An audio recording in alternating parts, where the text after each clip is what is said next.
A la Ariya ya lo conocéis en el canal porque estuvo en las navidades pasadas en el mega comparativo de SUV, un mega comparativo en el que salió de hecho bien parado, con bajo consumo, precio competitivo y mucho confort. Pero nos faltaba pasar más tiempo con él, algo así como una semana. Así que pedimos la versión tope de gama, la de tracción Total E-Force, pero al final no ha llegado a tiempo. Cuando fuimos a recoger el coche de prensa nos encontramos con esta unidad, que es la versión más equipada de la Ariya de 218 caballos y tracción delantera que ya conocíamos. Yo soy Guille García Alfonsín, esto es Power Art con la energía de Total Energies.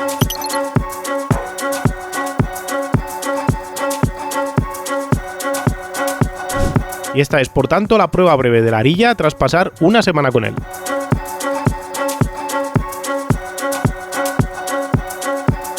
Hay cosas que medimos en los mega comparativos que nos valen para luego valorar los coches como si fuese una prueba convencional, pero hay otras cosas que no podemos medir en PTC Escuela, en Lugo, porque no tenemos la misma referencia. Por ejemplo, no podemos hacer el ciclo de consumo típico que hacemos siempre con todos los coches, no nos vale esa referencia.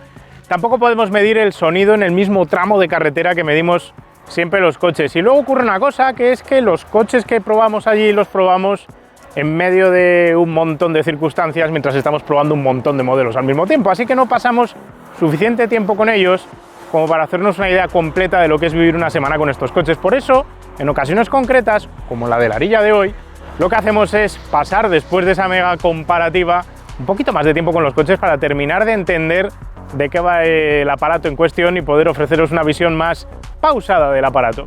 Aunque no menos cierto es que nos habría gustado haber extendido este tiempo, como ya os decía al principio, con la versión más tocha de este coche. Sea como sea, el Ariya, por posicionarlo en el mercado, es un SUV de segmento D, 4,6 metros de largo.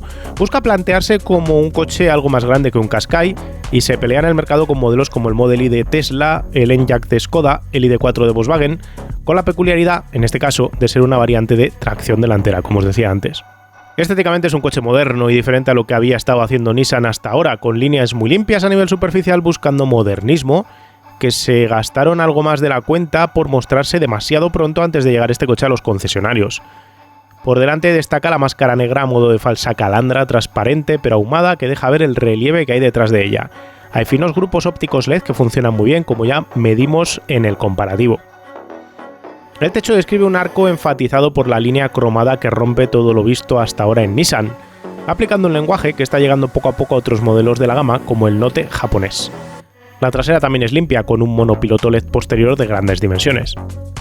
Por dentro, a diferencia de la versión del mega comparativo, esta unidad está más y mejor equipada. Presenta mejor calidad percibida, con superficies tapizadas y acolchadas. Es un coche más grande por dentro, con mucho espacio tanto en las plazas delanteras como en las traseras en todas las cotas, menos en la altura, condicionada porque Nissan ha decidido montar lo que otros fabricantes deberían haber considerado necesario: una cortinilla para tapar el techo solar.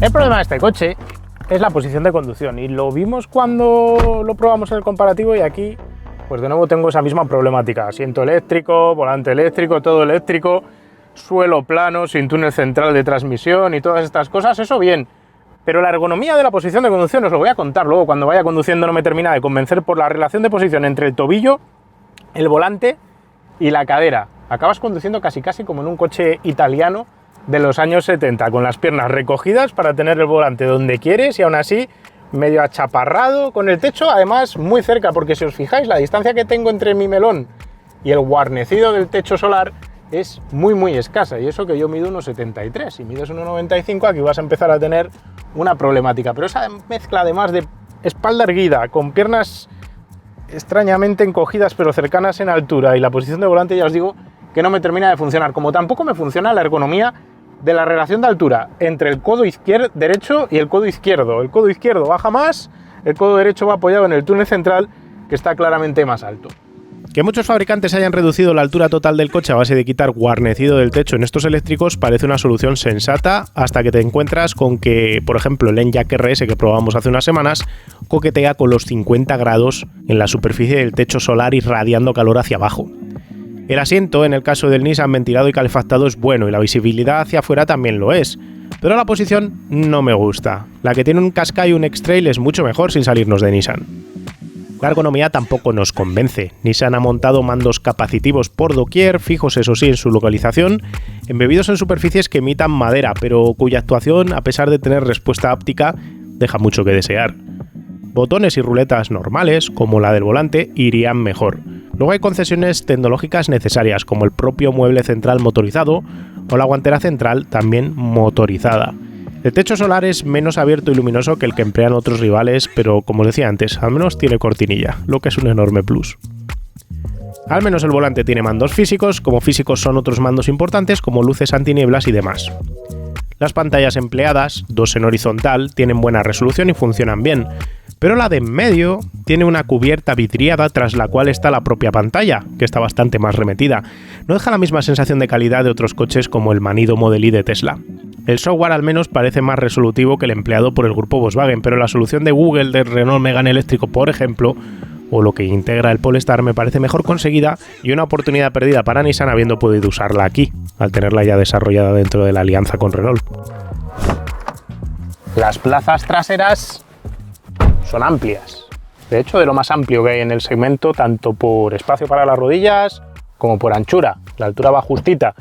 El problema que tienen es el mismo que tenemos en tantos otros eléctricos. A diferencia del grupo Volkswagen, donde veíais el otro día en el Enyaq que se sube disparatadamente la parte delantera de la banqueta para buscarte la parte trasera de la rodilla, aquí la banqueta es más recta, más normal, pero como el suelo es alto, pues no terminamos de apoyar todo el muslamen en el asiento como en un coche más convencional con el suelo más bajo. Eso sí, tenemos asientos calefactados aquí atrás, no tenemos zona independiente de climatización, pero sí que tenemos salidas orientables, doble toma USB, mucha luz que entra por el techo solar, que no es tan grande como en otros coches, y tenemos los paneles de atrás con plásticos y con tapicería en forma de alcántara y un petrocuero, así que tenemos un ambiente más agradable que en otros coches del mismo precio. El maletero tiene 468 litros, que no son muchos para un coche de 4,6 metros, pero que son suficientes para que una familia pueda irse de vacaciones sin ninguna duda. En su momento le penalizamos la altura del borde de carga como la de casi cualquier SUV.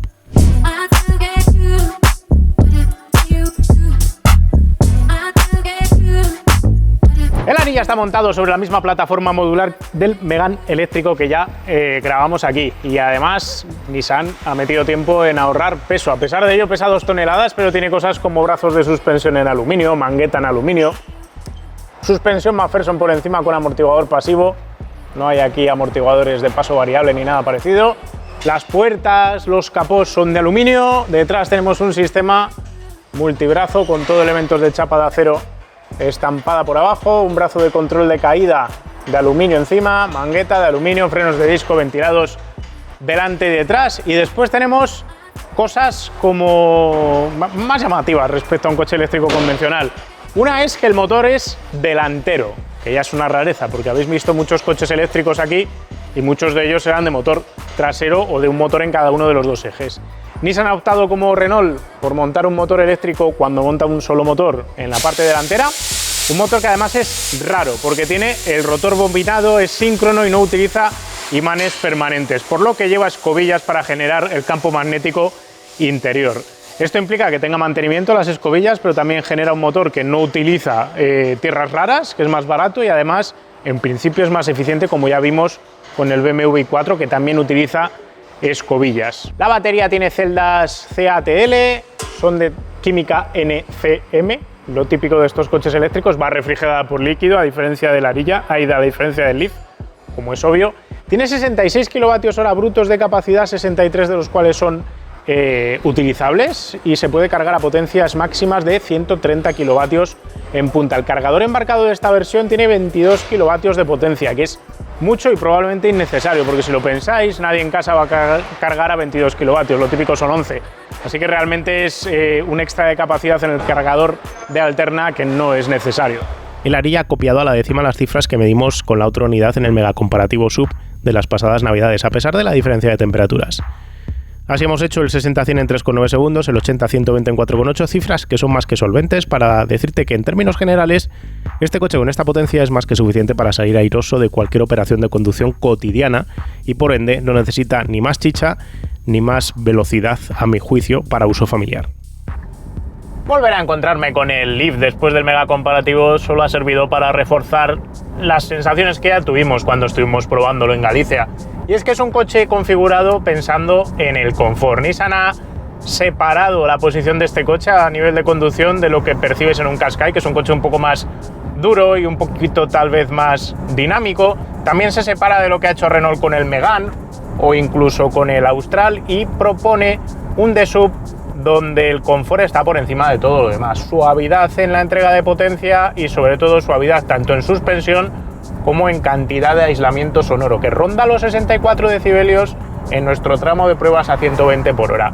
Una medida que no pudimos tomar en su momento en el mega comparativo, porque en el mega comparativo lo que hacemos es comparar sonoridad en un mismo tramo de carretera para todos los participantes, pero no es nuestro tramo estandarizado de pruebas de ruido. Pero aquí lo único que hemos hecho es comprobar de nuevo que este coche es de lo más silencioso que te puedes comprar dentro del segmento D, dentro de los eléctricos que hay en el mercado. Y luego está este tema que os digo de la suspensión, que es una suspensión que me parece muy bien elegida y ejecutada. Y es que es un coche que se traga los baches sin que los pasajeros lo noten. Es un coche cómodo y confortable en autovía y en autopista. Es un coche de esos que mece a los pasajeros, pero que al mismo tiempo tiene una propiedad que es complicado encontrar cuando pones suspensiones blandas en coches de esta tipología. Y es que es un coche que es capaz de mantener controlada la carrocería y hacer que el coche no se mueva grandes desplazamientos ni verticales, ni laterales, ni de cabeceo, ni te dé esa sensación de ir suelto respecto a la carretera que sí te pueden crear otros coches que van más blandos de suspensión. Léase, por ejemplo, pues un C5 Aircross, que puede ser un buen ejemplo de un coche cómodo que no te termina de dar esa sensación de ir adherido al asfalto. Aquí tienes esa pisada que te da confianza yendo rápido en autovía o en autopista, pero al mismo tiempo conserva para sí un tremendo confort, un confort que está por encima de todos los otros subs de segmento de eléctricos y también no eléctricos que te puedas encontrar ahora mismo en el mercado. Mi única pega a nivel de confort tiene que ver con la posición de conducción que os contaba antes cuando estábamos con el coche parado, y es que ahora, a la hora de conducir y volverme a sentar, vuelvo a encontrar esa posición extraña de piernas un poco recogidas para llevar bien las manos en el volante, un volante que está a la columna elevada, yo que voy muy cerca aquí del guarnecido del techo, y eso que yo no soy ningún rompetallas. Una posición extraña que deriva todo de, como os decía antes, unas piernas que van elevadas como si fueses en un sedán respecto al suelo, porque el suelo va alto respecto a la carretera, pero al mismo tiempo se ha querido mantener el techo bajo y vas con la espalda bastante vertical para la posición de piernas que llevas alargadas y el volante, la columna muy levantada respecto a donde están los pies o de respecto a donde está tu cadera. Un triángulo de ergonomía, esta mezcla de tobillo, cadera, posición de volante, posición de manos, que va a ser complicado que Nissan evolucione sobre ella y la pueda mejorar, porque esto al final son puntos duros de estos coches, pero me llama la atención porque esta plataforma es común con el Megane eléctrico y no recuerdo yo tener tantas quejas de la posición de conducción, algunas sí. Cierto es que no es un problema único de este coche, os lo conté en su día cuando probábamos el Ioniq 5, que tampoco me gustó ni me convenció la posición de conducción justo por atributos similares, posición de piernas levantadas respecto a la cadera, volante en una extraña localización. Un problema que también hemos visto en el Kia EV6, todos problemas comunes a coches eléctricos de este formato de techo alto, intentando no levantar el techo alto, de suelo alto, intentando no levantar demasiado el techo. Y eso al final hace que no tengas la misma sensación de integración dentro de la carrocería que podrías tener en cualquier otro de sub. Os pongo el ejemplo mismo del comparativo que hicimos en Navidad. La posición de conducción del Macan le daba 1000 vueltas a la de este coche. Incluso si se fuese hacia una posición más de sub, como el caso del X3 o del CX60, colocando al conductor más arriba, más encima del coche y levantando el techo, se ganaría. Pero claro, si levantas el techo para colocarte más erguido, el resultado final es que tienes más superficie frontal, por tanto más consumo, por tanto menos autonomía en un coche eléctrico, donde ese aspecto es clave. Solución final, la necesidad de baterías más finas. Ahí es donde va a estar la clave. Cuando sean los fabricantes capaces de hacer módulos de baterías más finos, pues poco a poco se irá pudiendo ganar ese espacio vertical o generando esas bandejas para el espacio de los pies, como sí hemos visto en el Taycan, por ejemplo, para los pies de los pasajeros traseros. Aquí en este caso creando esa bandeja para los tobillos, para poder bajar los pies respecto a la cadera y que tuviésemos una posición más natural. Ya no va a ser con esta plataforma y no creo que lo veamos con este bloque de baterías.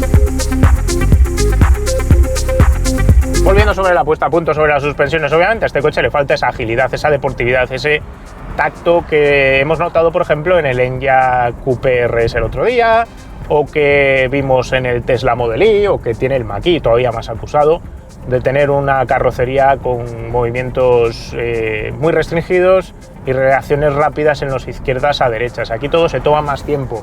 Eso sí, lo vimos en el circuito de PTC Escuela y aquí no tengo otra cosa que volver a refrendarlo. Y es que este coche, a pesar de ser delantera y a pesar de no tener un comportamiento dinámico especialmente pensado en esos izquierdas-derechas ultra rápidos o un tren delantero especialmente incisivo, la realidad es que aguanta muy bien el subviraje y es un coche que no tiene problemática a la hora de tomar curvas y de no tener ninguno de los dos ejes dominantes. No pega rastrones delante, tampoco es un coche ágil del tren trasero, pero ofrece un comportamiento en curva muy bien trabajado a pesar de la suspensión tirando a blanda, lo cual me parece un punto a su favor. La capacidad de bajar motricidad al suelo también está bastante bien lograda, a pesar de ser una tracción delantera. Lo vimos cuando nos metimos en barro y en tierra, y aquí, de nuevo, solo puedo decir que a pesar de que bajes el pedal muy rápido, con bastante volante metido, pues siendo tracción delantera en un coche eléctrico, que ya es algo más raro de ver, sigues sin tener demasiados problemas a la hora de conseguir gestionar esa entrega de par a través del control de tracción y de la velocidad de reacción que puede llegar a tener el motor eléctrico para que no vayas perdiendo rueda a lo loco, cosa que sí nos ha pasado con algún que otro coche eléctrico tracción delantera. Los consumos que le hemos podido sacar han sido superiores, eso sí, al tranquilo paseo a 80 por hora que hicimos con él en Galicia. En uso mixto en carretera ciudad-autovía le hemos sacado una media de 19 kWh cada 100 km, aunque se puede bajar sin problemas de los 18 sin demasiado esfuerzo ni atención. En autopista a 120 de programador gasta 22 kWh cada 100 km, mientras que a 140 de programador el consumo se va a 25,4 cada 100 km. Con una batería de 63 kWh de capacidad neta, esto implica que en uso mixto tienes una autonomía de unos 350 km. En autovía a 120 te quedas en 280 y si subes el ritmo a 140 te vas a quedar en solo 250. Las recargas, si das con un poste de 130 kilovatios de potencia o más, le permiten meter en media hora el 80% de la carga de la batería, manteniendo casi todo el rato una potencia de recarga por encima de los 100 kilovatios. Siendo este coche más eficiente que los hermanos del grupo Volkswagen, siendo más eficiente que el Hyundai y que el Kia, a velocidades relativamente altas cuando vas por autovía, autopista o incluso en conducción urbana, tiene la problemática de tener esa batería pequeña, y esa batería pequeña hace que si tu rutina habitual de uso del coche a lo largo del año incluye muchos viajes que superen los 300 kilómetros, no me queda otra cosa que decirte que te tienes que ir sí o sí a la versión con batería de 87 kilovatios hora, porque en caso contrario el problema que vas a tener es que te vas a hartar a parar en autovía, en autopista, cada menos de 2 horas a ponerte a cargar, y eso al final acaba frustrando. No es lo mismo un viaje al año, 2 viajes al año que te pidan eso, que ver eso, pues yo que sé, todos los meses o cada 15 días, momento en el cual empieza a ser más enervante. Por eso, para ese tipo de perfil de uso, sí o sí, te tienes que ir a la versión del Ariya con la batería gorda, que es la que deberíamos de estar probando aquí. Del resto del coche, contar que el freno me parece más conseguido que el empleado en algunos de sus rivales a nivel de tacto de pedal, aunque no tiene levas para regular el nivel de retención y regeneración. La dirección me ha parecido precisa pero con cero feedback y demasiado dura en su modo deportivo. El control de crucero adaptativo con mantenimiento de carril es muy inteligente y está muy logrado en su operación, aunque es algo segurolas cuando llegan zonas de curvas cortando mucha velocidad para pasarlas. El navegador con planificador de rutas y selector de puntos de parada para recargar deja bastante que desear y acaba saliendo mejor tirar de Google Maps, por lo que vuelvo sobre lo que os he contado antes. Nissan habría acertado más integrando un sistema operativo como el aplicado en sus primos de Renault, con el Megane, que habría quedado mejor resuelto para el cliente final. El Ariya es la opción del eléctrico confortable para el que esté buscando un SUV de segmento D. No hay nada más cómodo que este coche y es el que destaca justo en ese aspecto. Estaría ahí casi a la par el Enyaq de Skoda. Todo lo demás se va hacia una orientación de un tarado de suspensión más durete, más seco, menos cómodo en puesta a punto y en percepción interior. Este coche es más de conducir tranquilo, estilo lounge. Dicho esto, si vais a hacer muchos viajes, como os acabo de contar, por encima de los 300 kilómetros al cabo del año, la versión a comprar es la de la batería de más de 80 kWh en lugar de esta de la batería pequeña. Versión esta, la de la batería pequeña, que vendrá bien a aquellas familias que eso de los viajes de 300 kilómetros o más lo vean pues una vez al año, 2 veces al año, y entonces justifiquen el hecho de gastar menos dinero, porque al final la cantidad de veces que van a tener que parar a cargar a lo largo del año pues tampoco son tan acusadas. Y es que la Ariya de 63 kWh de acceso arranca en 47.700 euros, que es una buena tarifa, pero si te vas al nivel de acabado de esta unidad, que se llama Evolve, las cosas suben ya a 56.220. El modelo de 87 kWh de capacidad, con versión de equipamiento de acceso y el motor de 242 caballos, se va a 57.220 euros. Y si te vas al acabado equivalente a esta unidad que tenemos en pruebas, el Evolve, te vas a 61.720 euros. Cierto es que a igualdad de equipamiento, este coche no está desalineado con la competencia, ya que un Model Y con batería de 60 kWh de capacidad, si le colocas todo lo que tiene este Evolve de equipamiento de serie, cuesta lo mismo, pero no menos cierto es que el Tesla es algo más eficiente energéticamente y saca más partido a su batería. Si nos vamos a las versiones de más batería, el Ariya sigue estando alineado frente al Tesla. Pero si nos quedamos con los precios aparentes de tarifa y nos olvidamos de los equipamientos de serie, Nissan tiene peor carta de presentación al no tener un PVP que pueda bajarse tanto como otros por culpa de llevar ese equipamiento de serie. ¿Me lo compraría? ¿Lo recomendaría? ¿Que le cambiaría? No es un coche que me compraría yo, ya os lo dije el día del mega comparativo. Yo antes me compro el Mach-E de Ford, aunque no sea un mejor coche, ni sea más eficiente, ni sea tan cómodo como este, y de hecho por dentro tenga más faltas en cuanto a ajustes y acabados que este coche, pero es el coche que a mí me hace chispa la manera de conducirlo. Este es el coche que recomendaría a mi primo, a mi cuñada, a mi padre, porque tiene esa orientación más de electrodoméstico de transporte y buena compra como coche confortable. Nissan debería de corregir el tema de la ergonomía, pero eso es complicado sin cambiar la plataforma ni cambiar grandes cotas. Y por otro lado, el otro aspecto que cabría estudiar es cómo se ofrece ese sistema de navegación inteligente con puntos de recarga. El hecho de no utilizar el sistema Android Auto integrado como sistema operativo que sí utiliza Renault, pues es una pega para Nissan, y aunque pueda tener cierta resistencia a Nissan por utilizar software que es ajeno a ellos, la realidad demostrada es que en el Megane eléctrico, por ejemplo, o en el Polestar, donde se utiliza ese sistema operativo Android, pues tienes mejor visión general de dónde tienes que parar, cuánto tienes que recargar y todo lo demás, que estos coches con el sistema operativo que tienen propio pues no te lo dejan ver tan claro.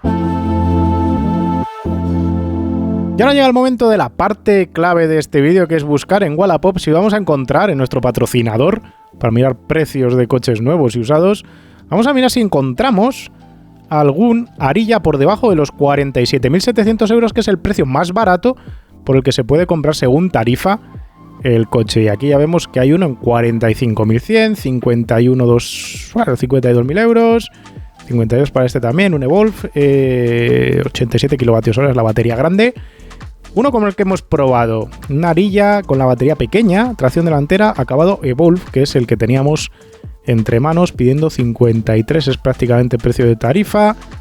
Este con la batería grande, acabado Sport, 47.9, 10.000 kilómetros. Pocos hay, yo contaba que iba a haber un montón de kilómetro cero. La realidad es que han llegado pocas unidades a Europa, coche que se fabrica en Japón y se exporta, y que ha tenido llegadas bastante lentas. Este, por ejemplo, que es el de 63 kWh pelado, el modelo de acceso, aunque tiene el acabado el Wolfpack Sport.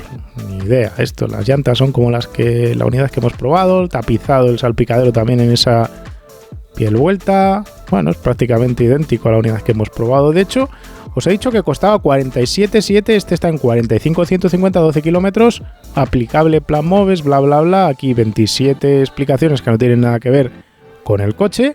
42,900 financiado, 45,150 sin financiar, está en Perillo. Así que aquí tenéis una unidad de entrega inmediata por debajo del precio de tarifa, en precio tal cual, en precio de cash, vamos a decir ahí en efectivo. Otra unidad aquí, 52.000 para este, 63 kWh, prácticamente el mismo coche, 3.608 kilómetros, vehículo de demostración en Valencia. No sé si irá más equipado, las llantas son las mismas, el interior es el mismo, también tapizado a la parte superior, el mismo tamaño de batería, claramente más caro, 6.000 euros más caro. 53 para este es la batería grande con 87 kWh, la batería grande, que es la que yo os recomiendo si hacéis viajes de 300 kilómetros a menudo. El interior idéntico al que hemos probado también, color este un poco más, no sé cómo llamarlo, cobre, bronce, moneda de céntimo, de 10 céntimos de euro. Incluye contrato de mantenimiento, 15.000 kilómetros, una operación de cambio de aceite y filtro. A ver, aceite y filtro en un eléctrico. Esto es lo que pasa cuando copias y pegas las cosas de coches de combustión. En Segovia está este coche, no es mal precio para la versión de batería grande, 53 para este, batería pequeña, tracción delantera, este sí que está caro, 9.500 kilómetros, aunque aquí pone oferta exclusiva online por parte de Quadis, pero está por encima del precio de las otras unidades que hemos visto, muy por encima, unidad en este caso en Barcelona, 48.000 para este, batería grande, 87 kilovatios, 242 caballos, Wolf Sport, aparece como reservado 10.000 kilómetros en Sinzo de Limia. Esto es una buena unidad y os voy a decir por qué. Es buen precio, es batería grande, os costaría como uno nuevo pelado, pero va con el equipamiento superior y además tiene un color azul agradecido. La única pega es que está reservada esta unidad que anuncia Mika. De todos los que hemos visto sería el que yo intentaría comprar si es que esto de reservado no es un problema, que me parece que sí lo va a ser. Pocos hay, poca oferta disponible de entrega inmediata, lo cual nos habla que han venido pocas unidades y que las pocas que han venido han encontrado dueño rápido, parece ser. Un coche peculiar este Ariya que de momento lo seguimos sin ver por las calles, la verdad. Cerrando ya el vídeo, me llama la atención que Nissan se encuentre en la situación en la que se encuentra con los eléctricos. Esa es mi conclusión general. Mi primer coche eléctrico de gran serie probado fue el Leaf, en la presentación internacional en Portugal, y fue el primer gran coche de gran producción eléctrico que se puso a la venta a nivel global.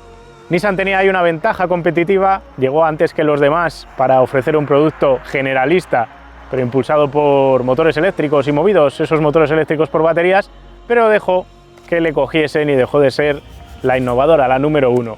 El Ariya ha llegado tarde, el Ariya se anunció en un momento en el que parecía que estábamos comidos por la pandemia, parecía que iba a llegar ya el coche, pero ha llegado tarde a los concesionarios. Es un coche caro, es un D-Sub, es un coche que no es un coche para hacer tremendos volúmenes en Europa, donde el mercado está en unos coches un poquito más baratos y un poquito más pequeños. De momento a Nissan le va a valer para mantenerse activa con una oferta eléctrica más moderna de lo que representaba el Leaf, pero el coche que realmente tiene que funcionar es la versión de producción del Chill Out, un concept que se va a acabar convirtiendo en un coche de producción en la fábrica inglesa de Nissan, en Sunderland, y de ahí saldrán alrededor de 100.000 coches al año. El problema es que ese coche, que rondará los 4,3 metros, será un poquito más que el Juke, un poquito más largo que el Juke, un poquito más corto que el Qashqai, y que tendrá un precio competitivo en la línea de un Qashqai, tal vez 15.000 euros por debajo de este. Ese coche todavía está a 2 años de distancia de que llegue al mercado, y eso hace que Nissan tenga que salvar los platos de la electrificación con este coche, mientras el volumen de ventas lo hace con el Qashqai e-Power y con el X-Trail e-Power y con el Juke híbrido, que tampoco está tan mal para el estado comercial ahora mismo que tenemos en España, donde la penetración de los eléctricos sigue siendo irrisoria. En fin, si os han quedado preguntas, cuestiones o dudas del Ariya, nos las podéis dejar en los comentarios. Si nos queréis contar algo de este coche, pues también lo leemos ahí, debatimos y comentamos. Si os ha gustado el vídeo, dejadnos un me gusta. Y ya sabéis, si os suscribís, pues veréis más vídeos de este estilo, porque es lo que nos dedicamos a hacer en este canal, además de espantar moscas. Nos vemos pronto con otro vídeo, otro coche. Un saludo. ¡Hey! ¿Te gusta Powerar? Normalmente en este cachito final os contaba que podíais comprar merchandising, pero lo habéis comprado todo y no queda nada. Estamos trabajando ya con Kimoa para hacer gorras nuevas, pero mientras llegan, recuerda, puedes ayudarnos a seguir creciendo haciéndote mecenas del canal. Los mecenas que nos apoyan tienen acceso directo a nuestro Telegram privado, que compartimos con los propietarios que han salido en la sección de usados hiper interesante, y organizamos para ellos encuentros y visitas privadas, como las que ya hemos tenido este año en el Museo Motos Made in Spain en Alcalá de Henares, la del Autódromo Terramar en Sitges o la del Museo del Automóvil y la Moda en Málaga. Vendrán más actividades y visitas pronto y todavía estás a tiempo de llegar. Además, toda esta gente que está metida en el Telegram siempre puede saber antes que nadie lo que vamos a grabar y preguntarnos directamente lo que le venga en gana.